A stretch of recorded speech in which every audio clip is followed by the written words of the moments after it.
बिहानी।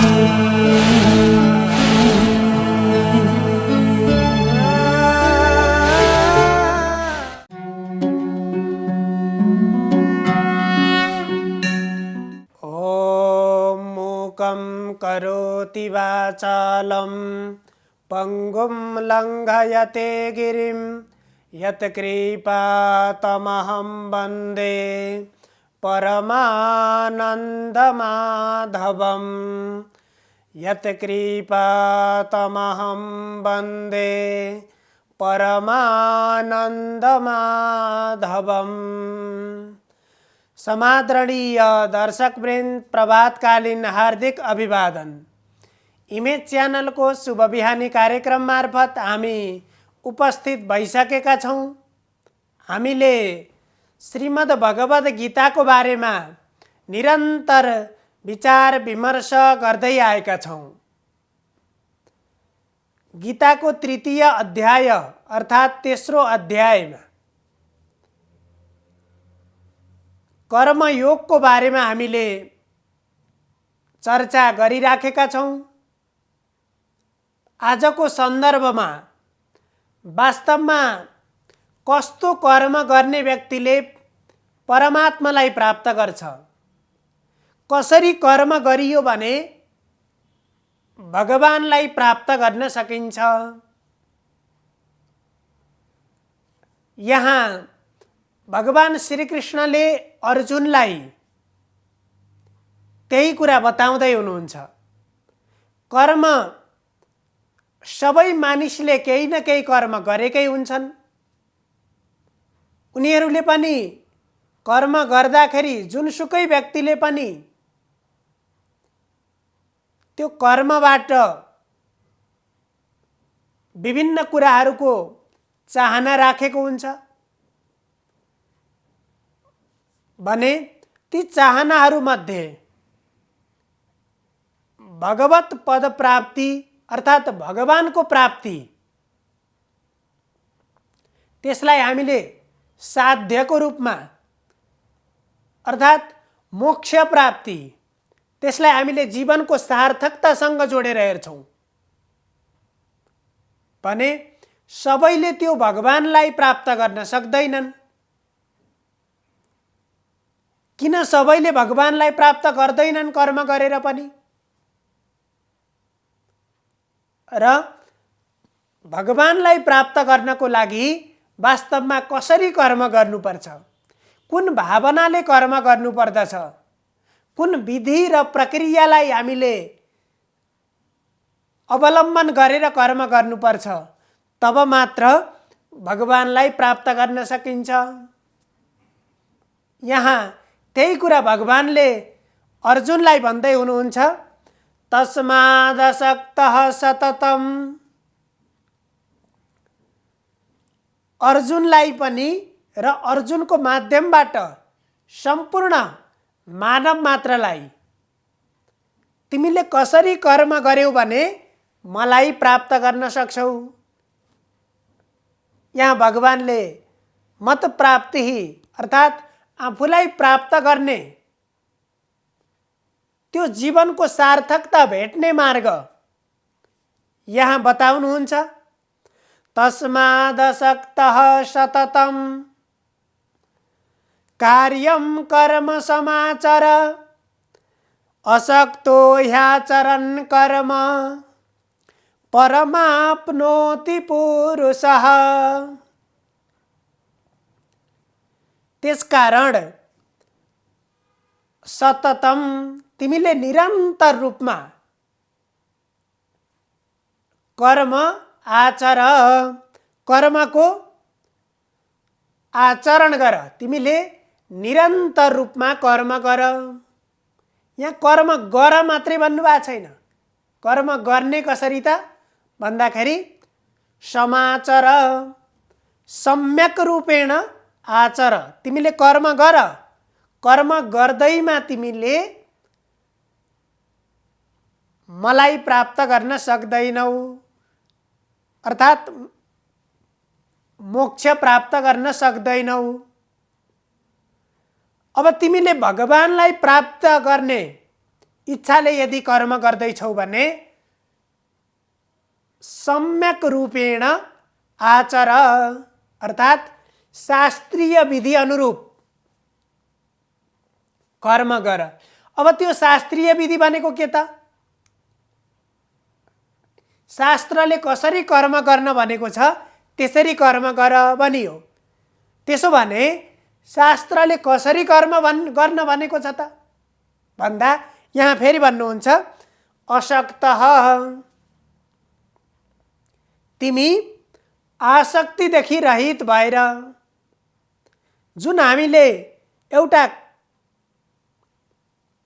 कामनाको प्राप्तिको निमित्त कर्म गरिन्छ र अर्को कामनाको त्यागको निमित्त कर्म गरिन्छ भनेर हामीले अगाडिका श्रृङ्खलामा चर्चा गरेका थियौँ।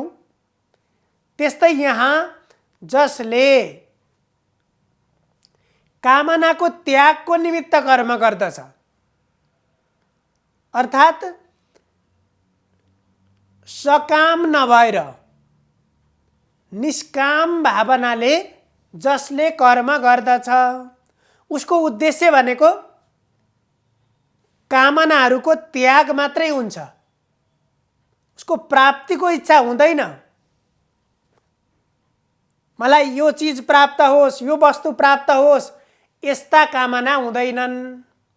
त्यसरी कर्म जसले गर्दछ, अब यहाँ भन्नुहुन्छ त्यसरी कर्म एक दिन गरेर हुन्छ त? एक दिन अनासक्त भएर कर्म गर्ने अनि भोलिबाट फेरि उही आसक्तिको भावना जन्मियो भने त्यसले त्यो भगवत प्राप्ति हुन्छ त भन्दा हुँदैन। त्यसकारण यहाँ भन्नुभयो तिमीले प्रत्येक दिन अर्थात् सततम निरन्तर आसक्ति रहित भएर निष्काम भावनाले र शास्त्रीय विधि अनुरूप राम्रोसँग कर्मको आचरण गर। अर्जुनलाई भन्नुहुन्छ र मनुष्यले पनि हाम्रो भगवानलाई प्राप्त गर्ने धेरै ठुलो चाहना हुन्छ र भगवानलाई प्राप्तिको निमित्त हामीले धेरै मानिसहरूलाई देख्न सक्छौँ। घर त्याग गर्ने, परिवार त्याग गर्ने, सारा आफूसँग भएको सम्पत्ति त्याग गर्ने, सम्पूर्ण कुरा त्याग गरियो त्यागबाट भगवान प्राप्ति हुन्छ भनेर। अब तर ती सबै त्याग गरेर पनि हामी फेरि आफूभित्र भएको त्यो ती मनका कामनालाई त्याग गर्न सकेनौँ भने भगवत प्राप्ति हुँदैन। किनभने यहाँ हामीले अहिले कर्मयोगको चर्चा गरिराखेका छौँ, कर्मयोगको बारेमा हामीले बताइराखेका छौँ र यो कर्मयोगको उद्देश्य पनि के भन्दाखेरि हामीले वास्तविक ज्ञान हामीलाई कति बेला हुन्छ, हामीले खास सही कुरालाई कति बेला बोध गर्न सक्छौँ भन्दा हामी भित्र भएका हाम्रो मनबाट उत्पन्न हुने ती कामनालाई हामीले पूर्ण रूपमा त्याग गर्यौँ भने, ती कामना हाम्रो मनमा आएनन् भने त्यति बेला बल्ल हामीले वास्तविक कुरा सही ज्ञान त्यति बेला प्राप्त गर्न सक्छौँ। त्यसकारण प्रत्येक दिन उठेर हामीले यहाँ शास्त्रमा त्यो ज्ञान प्राप्त गर्ने, त्यो भगवत पद प्राप्त गर्ने विभिन्न मार्ग किन दिइयो त भन्दा सबैका निमित्त सबै मार्ग अनुकूल नहुन सक्छन्। त्यसकारण यो कुरालाई हामीले जति कुरा यो श्रवण गरिराखेका छौँ यो सुन्दै यो कुरालाई हामीले मनन गरौँ। एकैछिन आँखा बन्द गरेर यो कुरालाई मनन गरौँ र जति पनि 1 मिनेट मात्रै भए पनि आँखा बन्द गरेर हाम्रो यो संसारमा बाह्य रूपमा हुने हिँडडुल गर्ने इत्यादि जो बाह्य रूपमा हामीले गर्ने क्रियाहरू हुन्छन् ती सबै क्रियालाई बिर्सिदिउँ। जब हामीले ती सबै क्रियालाई एकैछिन मात्रै भए पनि ती क्रियालाई जब हामीले बिर्सिदिन सक्छौँ त्यसपछि बल्ल हामीले सही ज्ञान प्राप्त गर्न सक्छौँ। अब अहिले त के हुन्छ, त्याग बाहिर देखाउनको निमित्त मात्रै त्यागले त्याग हुँदैन, किनभने ज्ञान त भित्रबाट हुने हो र भित्रबाट ज्ञान हुनको लागि भित्रका कामनाबाट हामी मुक्त हुनु पर्यो र ती भित्रका कामनाबाट मुक्त हुनको लागि एउटा ध्यान योगको मार्गबाट त्यो मुक्त हुन सकिन्छ। हामी प्रत्येक दिन उठेर हामी 15 मिनेट 20 मिनेट कति सक्छौँ, कम्तीमा पनि 15 मिनेट हामी नियमित रूपमा ध्यान गरौँ। आँखा बन्द गरेर हामीले ध्यान गरौँ र त्यो ध्यान गर्दाखेरि सुरुमा के हुन्छ, अहिले हजुरहरूले एकैछिन आँखा बन्द गर्नुहोस्। त्यो आँखा बन्द गरिसकेपछि, आँखा बन्द हामीले किन गर्यौँ भने यो बाह्य रूपमा भएका क्रियालाई एकछिन बिर्सिदिनको लागि, यसबाट आफू अलग हुनको लागि आँखा बन्द गर्यौँ। तर बाहिर आँखा बन्द गरे पनि मन फेरि त्यहीँ पुगेको छ, यिनै बाहिर भएका क्रियामा मन पुगिसकेको छ भने त्यति बेला त्यो ध्यान हामी ध्यानावस्थामा पुगेका हुँदैनौँ र त्यसको निरन्तरको अभ्यासबाट जति पनि हाम्रो मनबाट विचारहरू उत्पन्न हुन्छन्, अहिले त हामीलाई यदि हामीमा ध्यानको अभ्यास भएको छैन भने हामीले आफूलाई परीक्षण गर्न सक्छौँ। मैले ध्यानबाट कति छिटो त्यो ध्यानको अभ्यासबाट म वास्तवमा त्यो समाधिको अवस्थामा, त्यो ध्यानावस्थामा, त्यो एकाग्र अवस्थामा म पुग्न सक्छु कि सक्दिनँ। हामीले आफैलाई परीक्षण गर्न सक्छौँ। एकैछिन हजुरहरू आँखा बन्द गर्नुहोस्। त्यसपछि आँखा बन्द गरिसकेपछि मनमा विभिन्न विचारहरू आउँछन्।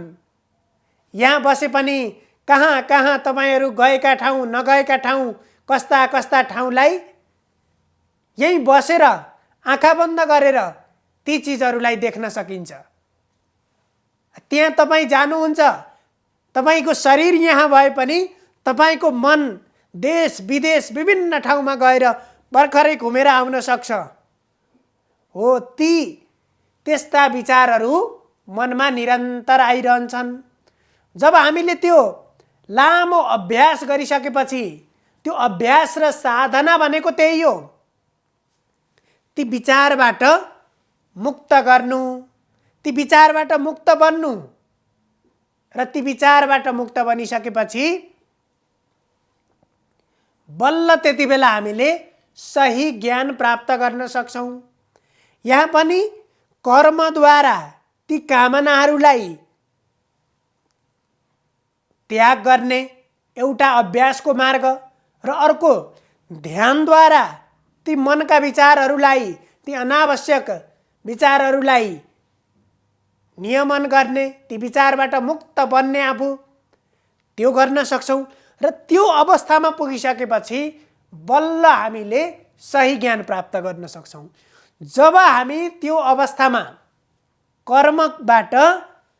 हामीले कर्मबाट सिद्धि प्राप्त गर्ने भनेको ती कामनाबाट मुक्त हुने, त्यही हो। अब यो भन्नलाई असाध्यै सजिलो छ, व्यक्त गर्नलाई यो जति सहज छ अनुभूत गर्नलाई त्यति सहज छैन। त्यसकारण यहाँ भगवानले भन्नुहुन्छ असक्तो ह्याचरन् कर्म परमाप्नोति पुरुषः। अब जसले निरन्तर रूपमा आसक्ति रहित ढङ्गले कर्म गर्दछ र त्यसरी कर्म गरिसकेपछि उसका कामनाहरू पूर्ण रूपमा त्याग भएर जान्छन्, ती कामनाहरू हराएर जान्छन्, अनि त्यो आसक्ति रहित ढङ्गले कर्म गरिसकेपछि त्यस्तो व्यक्तिले परमाप्नोति पुरुषः, त्यस्तो व्यक्तिले मात्रै भगवानलाई प्राप्त गर्न सक्छ, त्यस्तो व्यक्तिले मोक्ष प्राप्त गर्न सक्दछ। हामीले जसलाई जीवनको सार्थकता भनेका छौँ त्यो चिजलाई प्राप्त गर्न सक्छ, त्यसलाई अनुभूति गर्न सक्छ। जब त्यो भगवानको अनुभूति, त्यो भगवत पद प्राप्तिको अनुभूति हुन्छ, त्यसपछि यी सांसारिक विषयले उसलाई छुँदैनन् र त्यो सुख दुःखका विषयहरूले उसलाई प्रभावित पार्दैनन्। त्यसको निमित्त हामीले निरन्तर रूपमा हाम्रा कर्मलाई आसक्ति रहित ढङ्गले गर्ने अभ्यास गर्नुपर्दछ। सर्वे भवन्तु सुखिनः, सर्वे सन्तु निरामया, सर्वे भद्राणि पश्यन्तु, मा कश्चित् दुःखभाग् भवेत्। हजुरहरूको दिन शुभ होस्। धन्यवाद।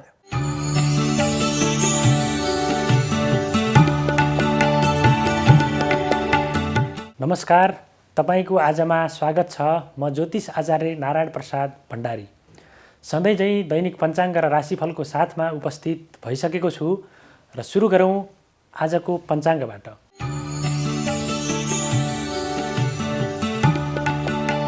आज मिति 2078 साल माघ 12 गते बुधबार, ईस्वी सम्वत 2022 जनवरी 26 तारिक, नेपाल सम्वत 1142, राक्षस नामक संवत्सर, सूर्य उत्तरायण, शिशिर ऋतु, माघ कृष्ण पक्ष नवमी तिथि, स्वाति नक्षत्र बिहान 7:13 रहनेछ। त्यसपछि विशाखा नक्षत्र सुरु हुनेछ।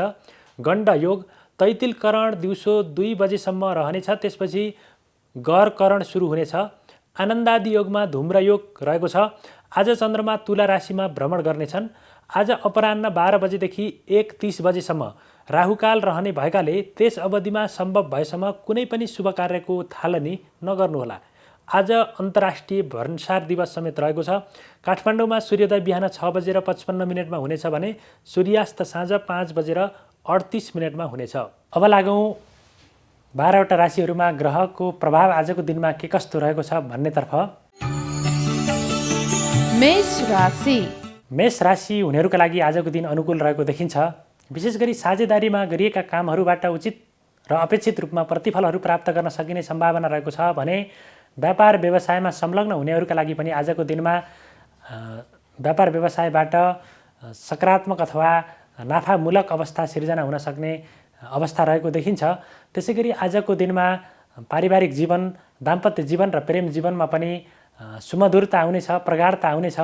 त्यसैगरी साथीभाइ इष्टमित्रहरूले पनि आजको दिनमा अपेक्षित रूपमा सहयोग गर्नेछन्। बोलीको सकारात्मक प्रभाव परेर जानेछ भने नयाँ व्यक्तिसँगको चिनजानले दिनलाई अत्यन्तै उपलब्धिमूलक बनाउनेछ। महत्त्वपूर्ण व्यक्तिसँगको भेटघाटका कारण तपाईँको कार्यहरूमा पनि त्यो सम्पन्न गर्नको लागि सघाउ पुग्ने अवस्था रहेको हुनाले आजको दिनलाई सदुपयोग गरेर अगाडि बढ्नुहोला। वृष राशि। वृष राशि हुनेहरूका लागि आजको दिन केही प्रतिकूल रहेको देखिन्छ। विशेष गरी स्वास्थ्यमा केही समस्याहरू सिर्जना हुन सक्छन्। पुराना रोगहरू बल्झिन सक्छन्। पेटमा केही समस्याहरू हुन सक्छ। खानपान जीवनशैलीलाई सुधार गरेर अगाडि बढ्नुहोला। त्यसैगरी आजको दिनमा शत्रुवर्गले पनि केही दुःख दिन सक्छन् अथवा तपाईँको काममा केही अवरोधहरू सिर्जना गर्न सक्छन्। खर्चमा वृद्धि हुन सक्ने सम्भावना पनि रहेको छ। मुद्दा मामिला र विवाद झैझगडाहरूमा सामेल हुनाले दिन अत्यन्तै नरमाइलो हुने सम्भावना पनि रहेको देखिन्छ। त्यसैले आजको दिनमा केही सकारात्मक सोचका साथ अगाडि बढ्नुहोला। मनमा पनि नकारात्मक कुराहरू खेल्ने सम्भावना रहेको देखिन्छ। मिथुन राशि। मिथुन राशि हुनेहरूका लागि आजको दिन अनुकूल रहेको देखिन्छ। विशेष गरी अध्ययन अध्यापनको क्षेत्र, खोज अनुसन्धानको क्षेत्रमा आजको दिनमा विशेष उपलब्धि प्राप्त गर्न सकिने सम्भावना रहेको देखिन्छ भने सन्तान पक्षका क्रियाकलापहरूले पनि आजको दिनमा अत्यन्तै मनमा सकारात्मक हौसला ऊर्जा दिने देखिन्छ। त्यसै गरी आत्मबल, आत्मविश्वास र धैर्यतामा आजको दिनमा वृद्धि हुने सम्भावना रहेको छ। भाग्यबलमा पनि वृद्धि हुनेछ। सामाजिक सांस्कृतिक क्षेत्रहरूमा गरिएको कामबाट समाजमा पनि तपाईँको मान सम्मान र साखमा वृद्धि हुने देखिन्छ। कर्कट राशि। कर्कट राशि हुनेहरूका लागि आजको दिन केही प्रतिकूल रहेको देखिन्छ। धन सम्पत्तिहरू चोरी हुने अथवा हराउने सम्भावना रहेको छ। सवारी साधन अथवा धन सम्पत्तिहरूमा केही क्षति हुन सक्ने सम्भावना पनि रहेको देखिन्छ। त्यसै गरी आजको दिनमा यात्रा केही कष्टकर हुनसक्छ। यात्राको क्रममा केही विचारपूर्वक अगाडि बढ्नुहोला। चोटपटक दुर्घटनाको अवस्था पनि सिर्जना हुन सक्ने भएको हुनाले यात्राको क्रममा धेरै नै होसियारी पुर्याएर अगाडि बढ्नुहोला। त्यसै गरी आजको दिनमा शत्रु वर्गले तपाईँका खुट्टा तान्न खोज्नेछन् र त्यसमा उनीहरू केही हदसम्म सफल पनि हुन सक्ने भएको हुनाले त्यसबाट तपाईँको काममा केही अवरोधहरू सिर्जना गर्न सक्छन्, केही भाँडभैलोहरू निम्ताउन सक्छन्। त्यसैले आजको दिनमा शत्रुहरूबाट जोगिएर अगाडि बढ्नुहोला। त्यसै गरी आजको दिनमा खर्चमा पनि केही नियन्त्रण गरेर अगाडि बढ्नुहोला। सिंह राशि। सिंह राशि हुनेहरूका लागि आजको दिन अनुकूल रहेको देखिन्छ। विशेष गरी आजको दिनमा कार्यक्षमतामा वृद्धि हुनेछ। मनमा हौसला, उत्साह र आत्मविश्वासमा वृद्धि हुनेछ, जसका कारणले गर्दाखेरि तपाईँका लामो समयदेखि रोकिएका कामहरू पनि सम्पन्न भएर जानेछन्। भाग्यबलको पनि सकारात्मक प्रभाव परेको हुनाले तपाईँको मेहनत अत्यन्तै उपलब्धिमूलक ठहरिनेछ। त्यसै गरी आर्थिक क्षेत्रमा पनि उपलब्धिमूलक अवस्था रहेको देखिन्छ। आर्थिक स्थिति सबल बन्ने देखिन्छ। आय आर्जनका विभिन्न माध्यमहरू फेला पर्नेछन्। रोजगारीको नयाँ सम्भावना पनि प्राप्त हुने सम्भावना रहेको छ। खर्चमा पनि नियन्त्रण भएर जानेछ। समग्रमा आजको दिन अत्यन्तै उपलब्धिमूलक अनुकूल रहेको देखिन्छ। कन्या राशि। कन्या राशि हुनेहरूका लागि आजको दिन केही प्रतिकूल रहेको देखिन्छ। विशेष गरी आजको दिनमा बोलीको कारणले गर्दाखेरि विवादित बन्नुपर्ने अथवा व्यक्तिहरूसँग, नजिकका व्यक्तिहरूसँग पनि झैझगडा हुन सक्ने, घर परिवारमा पनि केही मनमुटावहरू, तनावमय स्थिति सिर्जना हुन सक्ने सम्भावना रहेको हुनाले आजको दिनमा बोलीलाई अत्यन्तै नियन्त्रण गरेर अगाडि बढ्नुहोला। त्यसै गरी आजको दिनमा आर्थिक कारोबारमा सकेसम्म संलग्न नहुनुहोला। कसैलाई ऋण सापटी अथवा लेनदेनका कारोबारहरूमा पनि आजको दिनमा सहभागी नहुनुहोला। आजको दिनमा गरिएका कामहरूले भविष्यमा नकारात्मक प्रतिफल दिने अथवा त्यसबाट घाटाको अवस्था, नोक्सानीको अवस्था बेहोर्न सक्ने सम्भावना रहेको हुनाले आर्थिक क्रियाकलापमा आजको दिनमा सकेसम्म सहभागी नहुनुहोला। त्यसै गरी आजको दिनमा खर्चमा पनि केही नियन्त्रण गरेर अगाडि बढ्नुहोला। तुला राशि। तुला राशि हुनेहरूका लागि आजको दिन अत्यन्तै अनुकूल रहेको देखिन्छ। मनमा अत्यन्तै सकारात्मक विचारहरू प्रवाह हुनेछन्। त्यसै गरी कार्यक्षेत्रमा पनि काम गर्ने क्षमता, काम गर्ने जोस जाँगर, आत्मविश्वासमा वृद्धि हुनेछ र नयाँ काम, नयाँ अवसरहरूको पनि प्राप्त हुन सक्ने सम्भावना रहेको देखिन्छ। त्यसै गरी राज्य पक्षबाट पनि आजको दिनमा मान सम्मान, पुरस्कारहरू प्राप्त गर्न सक्ने सम्भावना रहेको देखिन्छ। सवारी साधन अथवा विलासिताका वस्तुहरूबाट पनि आजको दिनमा त्यस्ता वस्तुहरू प्राप्त हुन सक्ने सम्भावना रहेको छ। उपहारहरू प्रेमिकाबाट प्राप्त गर्न सक्ने सम्भावना रहेको हुनाले आजको दिन अत्यन्तै अनुकूल रहेको देखिन्छ। वृश्चिक राशि। वृश्चिक राशि हुनेहरूका लागि आजको दिन अत्यन्तै अनुकूल रहेको देखिन्छ। आजको दिनमा आम्दानीमा त्यति राम्रो सुधार नभए पनि खर्चमा केही वृद्धि भए पनि त्यो खर्च अत्यन्तै उपलब्धिमूलक क्षेत्रमा गरिनेछ। त्यसै गरी त्यो खर्चबाट, त्यो क्षेत्रमा गरिएको लगानीबाट दीर्घकालीन रूपमा पनि तपाईँलाई अत्यन्तै फाइदा दिलाउने खालको अवस्था रहेको देखिन्छ। त्यसै गरी आजको दिनमा शत्रुहरूमाथि विजय प्राप्त गर्न सकिनेछ भने पारिवारिक जीवन, साथीभाइसँगको सम्बन्धमा पनि आजको दिनमा थप प्रगाढ र त्यसबाट अपेक्षित रूपमा सहयोग प्राप्त गर्न सकिने सम्भावना रहेको देखिन्छ। स्वास्थ्य अवस्था पनि आजको दिनमा केही सुधार भएर जानेछ भने लामो समयदेखि अड्किएका कामहरू पनि पुरा भएर जानेछन् र मुद्दा मामिला विवादहरूबाट पनि आजको दिनमा छुटकारा पाउने सम्भावना रहेको देखिन्छ। धनु राशि। धनु राशि हुनेहरूका लागि आजको दिन केही प्रतिकूल रहेको देखिन्छ। विशेष गरी आर्थिक क्षेत्रमा आजको दिनमा लगानी गर्नको लागि केही समस्यापूर्ण अवस्था रहेको देखिन्छ। त्यसैले यदि लगानी गर्ने सोचमा हुनुहुन्छ भने त्यसलाई कुनै अर्को शुभ दिनमा थालनी गर्नुहोला। त्यसै गरी आजको दिनमा साझेदारीमा गरिएका कामहरू, पार्टनरसिपमा गरिएका कामहरूमा पनि अर्को पक्षसँग केही विवादहरू, मनमुटावहरू सिर्जना हुन सक्छन्। त्यसै गरी शत्रु पक्षहरूले पनि आजको दिनमा केही दुःख दिन सक्छन्। शत्रुहरूबाट सतर्क बनेर अगाडि बढ्नुहोला। अध्यापन खोज अनुसन्धानको क्षेत्रमा काम गर्नेहरूका लागि पनि आजको दिन केही प्रतिकूल रहेको देखिन्छ। आफ्नो मेहनत अनुसारको प्रतिफल प्राप्त गर्न नसकिने र नयाँ ज्ञान प्राप्तिको लागि केही अवरोधहरू अथवा बाधा व्यवधानहरू सिर्जना हुन सक्ने सम्भावना रहेको देखिन्छ। मकर राशि मकर राशि हुनेहरूका लागि आजको दिन अत्यन्तै अनुकूल रहेको देखिन्छ। विशेष गरी आजको दिनमा कार्यक्षेत्रमा अत्यन्तै सकारात्मक प्रभाव पर्ने देखिन्छ। आफ्ना जिम्मेवारीहरू कुशलतापूर्वक पुरा गर्न सकिने सम्भावना रहेको देखिन्छ भने आजको दिनमा आफ्ना आँटे ताकेका कामहरू इष्ट कार्यहरू पनि सिद्धि हुनेछन्। परिवारमा रमझम रमाइलोहरू को जमघट अवसर प्राप्त हुन सक्ने सम्भावना रहेको देखिन्छ भने नयाँ व्यक्तिसँगको सम्बन्ध विस्तार अथवा भेटघाटले पनि दिनलाई अत्यन्तै रमाइलोपूर्ण बनाउने देखिन्छ। त्यसै गरी आजको दिनमा विलासिताका वस्तुहरूमा पनि मन जाने अवस्था रहेको देखिन्छ। कुम्भ राशि कुम्भ राशि हुनेहरूका लागि आजको दिन अत्यन्तै अनुकूल रहेको देखिन्छ। भाग्यबलको सकारात्मक प्रभाव परेको देखिन्छ भने काम गर्ने जोस जाँगर उमङ्गमा पनि वृद्धि हुनेछ। आत्मविश्वासका कारणले गर्दाखेरि आफूले आफ्नो क्षमताभन्दा पनि बढी उपलब्धि निकालेर कामहरूलाई सम्पन्न गर्न सकिने देखिन्छ। त्यसै गरी आजको दिनमा आर्थिक पक्ष पनि अत्यन्तै सबल रहनेछ। रोजगारीका सम्भावनाहरू अवसरहरू प्राप्त हुनेछन् भने कुनै नयाँ कामको अवसरहरू पनि प्राप्त हुन सक्ने सम्भावना रहेको देखिन्छ। पारिवारिक जीवन छरछिमेकीसँगको बिग्रिएको सम्बन्ध पनि आजको दिनमा सुधार भएर जाने देखिन्छ। मीन राशि मीन राशि हुनेहरूका लागि आजको दिन प्रतिकूल रहेको देखिन्छ। विशेष गरी आजको दिनमा चोटपटकहरू लाग्ने दुर्घटनाको शिकार हुन सकिने सम्भावना रहेको छ। त्यसैले यात्राको क्रममा विशेष सावधानी अपनाएर अगाडि बढ्नुहोला। त्यसै गरी आजको दिनमा शत्रुहरूले पनि केही दुःख दिन सक्छन्। शत्रुहरूको कारणले गर्दाखेरि आफ्ना पुरा हुनै लागेका कामहरूमा पनि बाधा व्यवधानहरू उत्पन्न हुन सक्ने सम्भावना रहेको देखिन्छ। मुद्दा मामिलाहरूको कारणले गर्दाखेरि आजको दिनमा अथवा मुद्दा मामिलाको फैसलामा पनि तपाईँको पक्षमा नपर्ने सम्भावना रहेको देखिन्छ। त्यसै गरी अध्ययन अध्यापनको क्षेत्रमा पनि आजको दिनमा मेहनत गरे अनुसारको प्रतिफल प्राप्त गर्न नसकिने सम्भावना रहेको देखिन्छ। त्यसकारण आजको दिन केही प्रतिकूल रहेको हुनाले सजगताका साथ होसियारिताका साथ र विचलित नभइकन अगाडि बढ्नुहोला। यो त थियो तपाईँको आज अन्तर्गत रहेर हामीले 12वटा राशिहरू हुनेहरूका लागि आजको दिन के कस्तो रहनेछ भनेर सामान्य रूपमा त्यसको जानकारी प्रस्तुत गऱ्यौँ र तपाईँको आजको दिन मङ्गलमय रहोस्। म पनि बिदा हुन्छु। नमस्कार।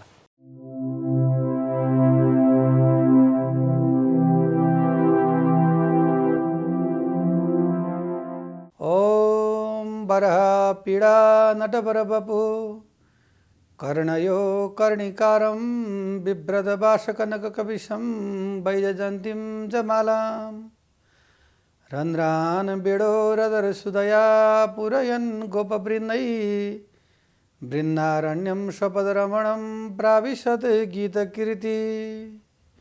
नमस्कार, यहाँहरूलाई स्वागत छ वास्तुविधामा। आदरणीय सज्जन भक्तवृन्द, आजको विषय प्रसङ्ग लिएर उपस्थित भएको छु। वास्तु अनुसार घर मूली कुन दिशामा कुन कक्षमा शयन गर्नुपर्दछ भन्ने बारेमा। हिजो अस्तिका कार्यक्रममा वास्तुको बारेमा धेरै चर्चा परिचर्चाहरू त गरियो।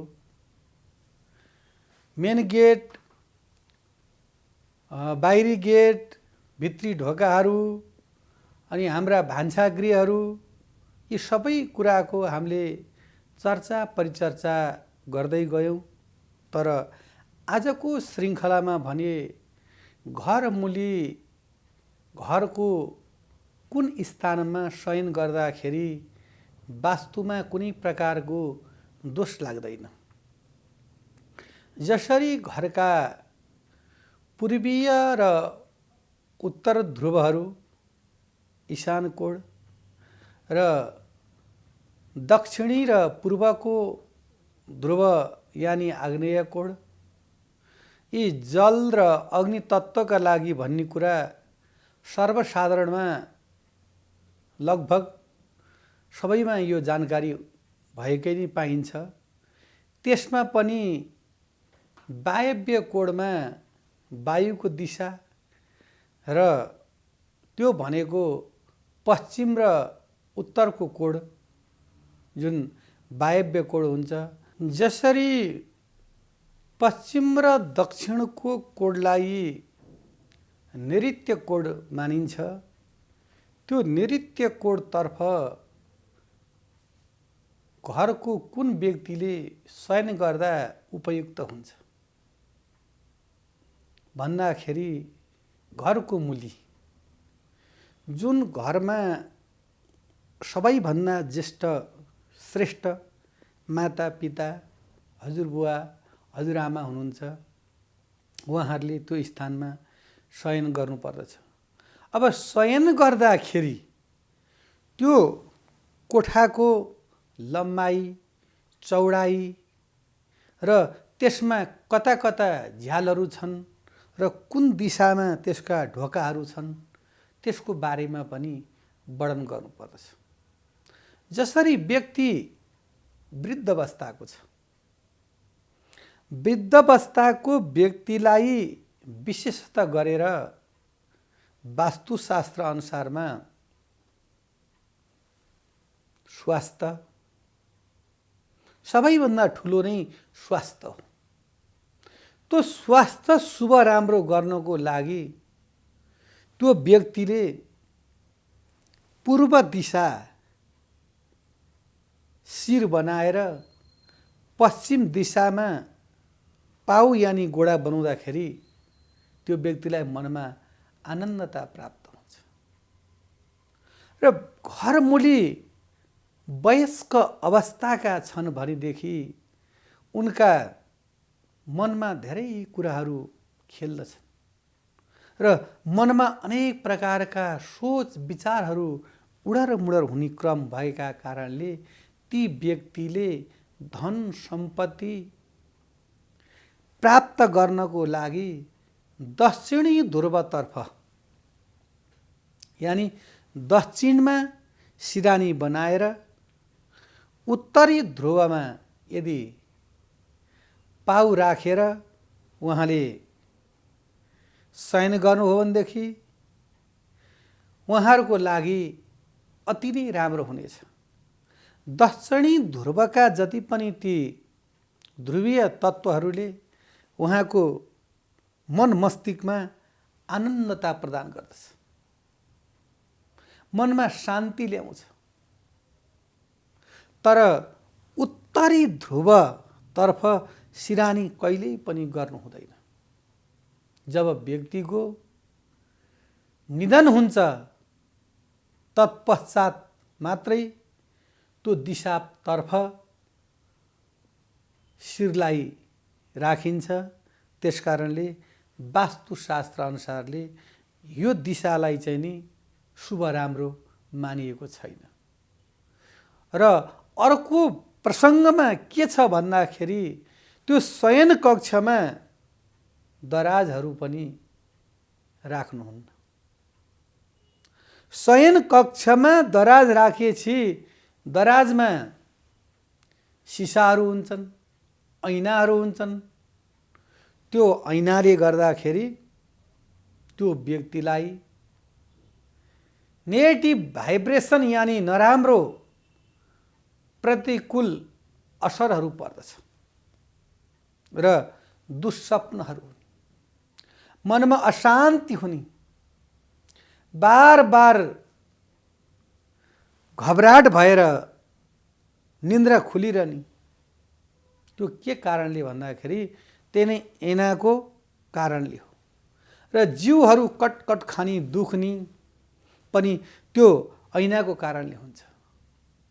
र त्यो बेड यानी शयन कक्षमा पलङ जुन राखिएको छ त्यो पलङ ढोकाको आम्ले सामने कहिल्यै पनि गर्नुहुन्न। यदि त्यो दक्षिणतर्फको शयन कक्षमा ढोकाबाट मानिलिनुहोस् उत्तरतर्फ मोडा घर छ, उत्तरबाट तपाईँ भर्याङ चढेर जानुभयो, दक्षिणीतर्फ मुख मोडेर जानुभयो। जब त्यहाँ गइसकेपछि तपाईँको तीनटा त्यहाँ कोठाहरू बाँडिन्छन् अनि तपाईँ चाहिँ नि जाँदाखेरि पश्चिमतर्फ यदि तपाईँले भित्र छिर्नुहुन्छ र तपाईँको त्यो शयन कक्षको खाट पलाङ चाहिँ नि दक्षिणी ध्रुव र उत्तरको ध्रुवमा गएर पूर्वबाट पश्चिमतर्फ त्यो खाट राखिएको छ भने ढोकाको आम्ने सामने भयो, त्यो अति अशुभ मानिन्छ। त्यहाँ शयन गर्ने बित्तिकै, त्यहाँ बस्ने बित्तिकै मानसिक अशान्ति बढ्दछ, मनमा उद्वेग हुन्छ, चञ्चल हुन्छ।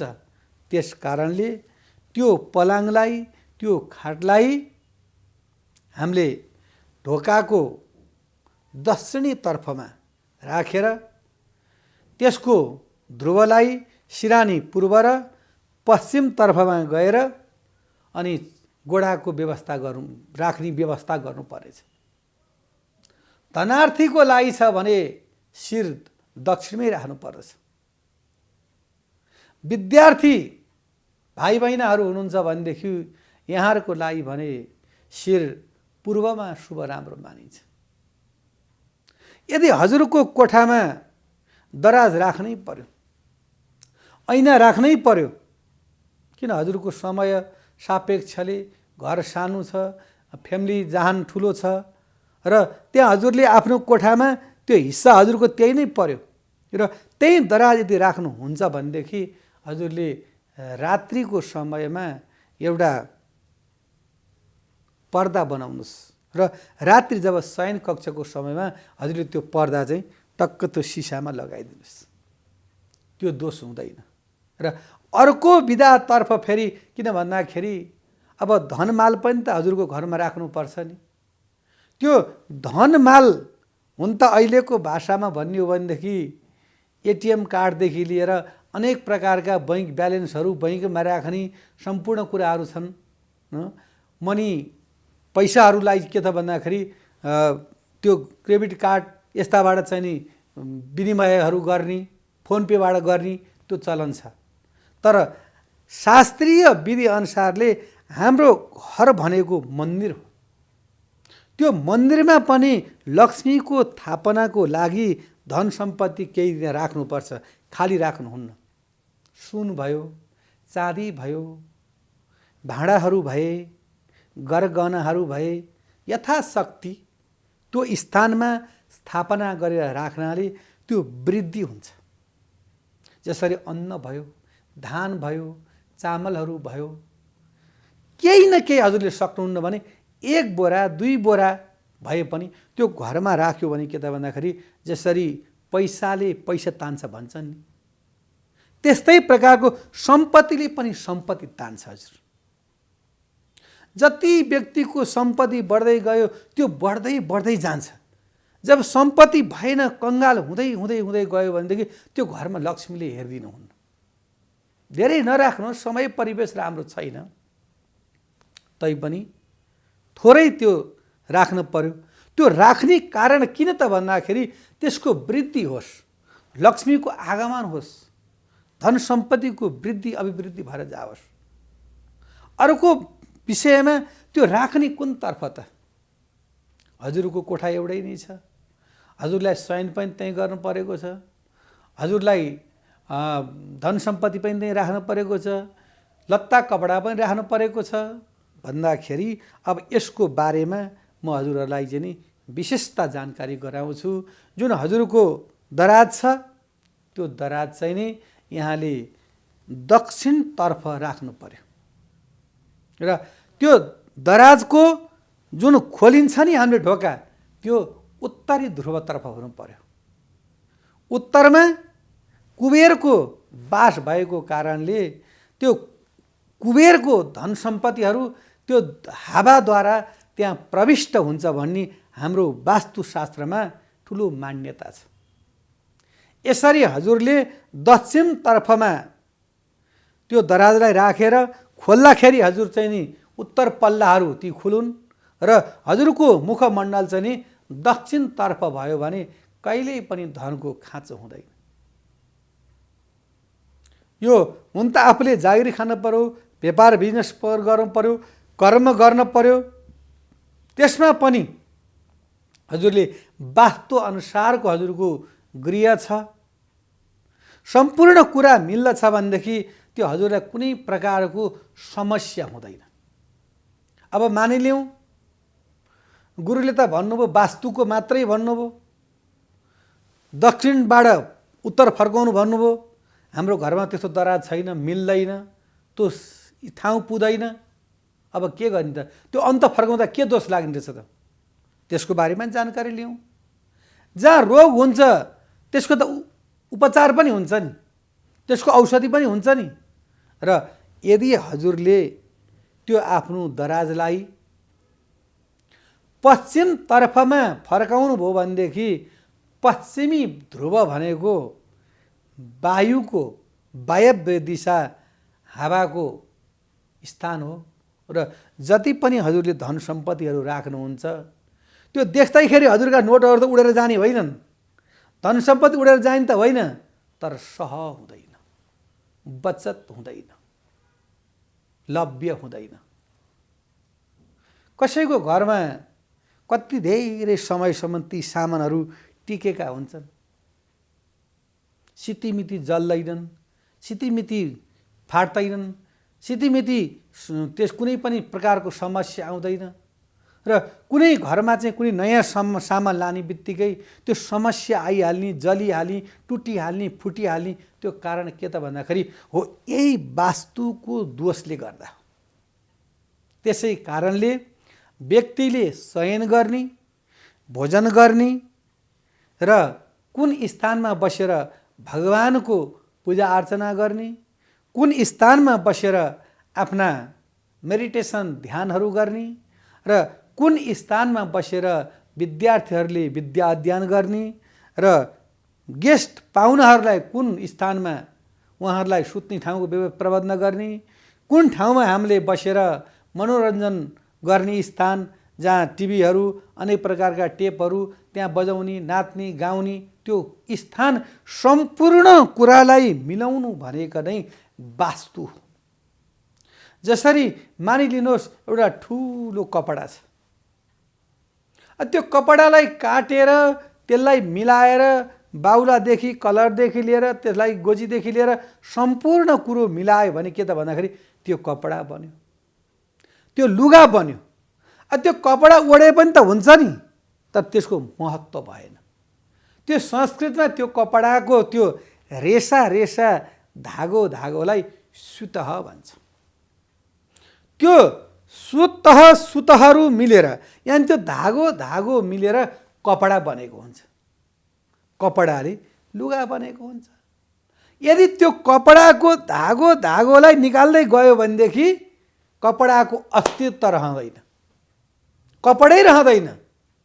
त्यस्तै प्रकारले यदि हामीले गृह निर्माण त गऱ्यौँ तर गृहमा कता वास्तु कता के राख्ने सबै कुराको चाहिँ सुरुदेखि नै हामीले यदि चाहिँ त्यसको प्रबन्ध मिलाउन सकेनौँ भनेदेखि त्यो वास्तु अस्तव्यस्त हुन्छ।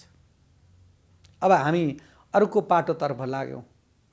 हामी लागौँ कता भन्दाखेरि हामीले घर मूलीको लागि, शयन कक्षको लागि हामीले धन सम्पत्ति राख्नेलाई विषय त हामीले वर्णन गर्यो।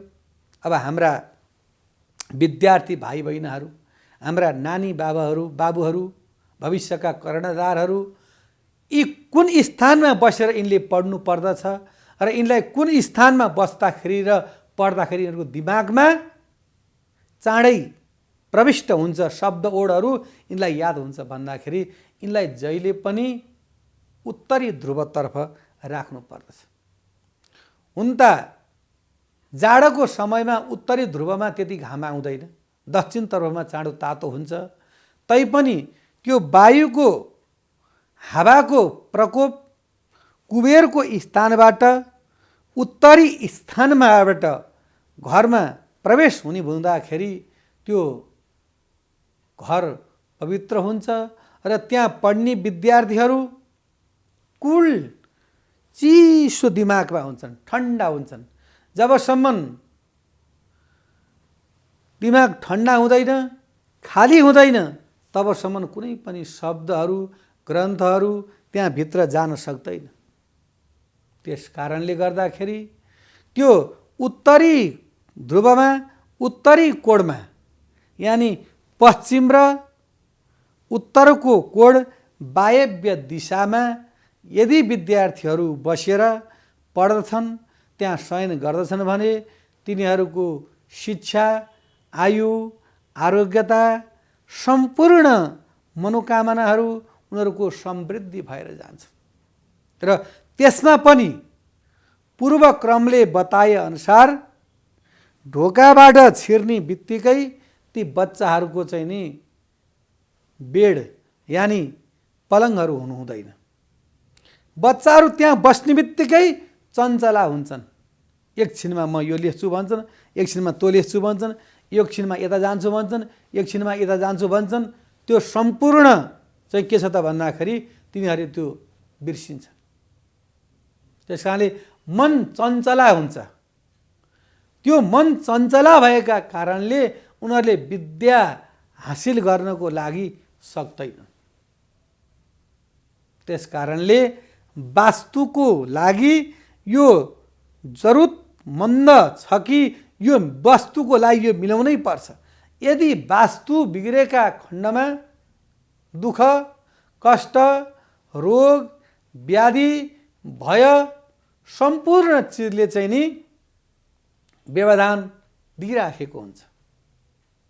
अब हामी यसै सिलसिलामा हाम्रो घरमा अनाजहरू, हाम्रा घरमा सालभरि 6 महिनाभरिलाई खानी अन्न, पात, गेडागुडी, मास, दालहरू कुन स्थानमा राख्दा उपयुक्त हुन्छ, यसको बारेमा पनि वास्तुशास्त्रमा के वर्णन गर्न गएको छ, वर्णन गरिएको छ, त्यसतर्फमा वर्णन गर्दैछु।